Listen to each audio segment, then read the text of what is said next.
Good day everyone! So, welcome to J&J Autoworks. I am Kay and this is Jason.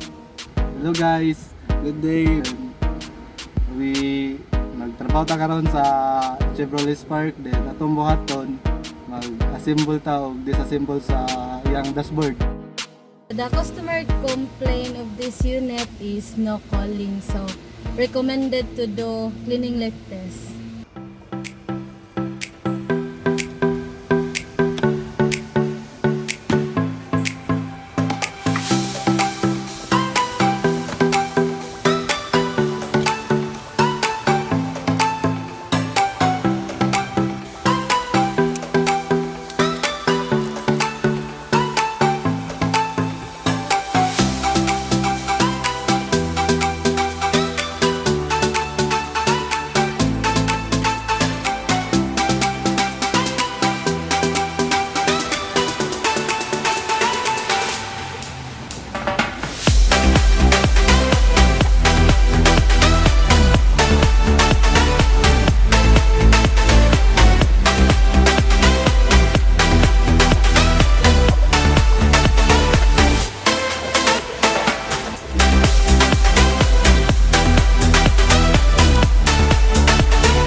We remove the evaporator, then we confirm the evaporator have a leak, then so we recommend to replace it. Then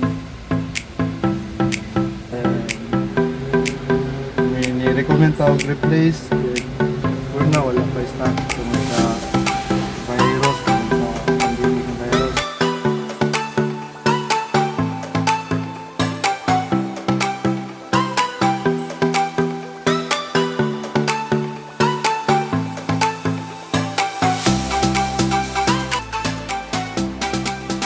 Perform ang cleaning leak test, i-pull out na ito yung dashboard, yung evaporator. Then after that, atong electric ng evaporator, natin confirm nga leaking sa yung evaporator.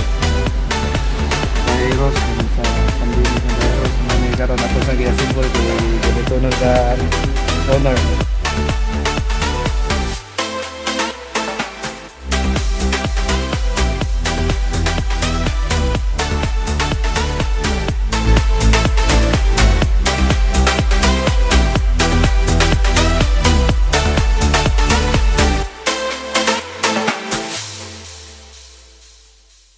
Thank you for watching. Please subscribe. And don't forget to click the notification bell.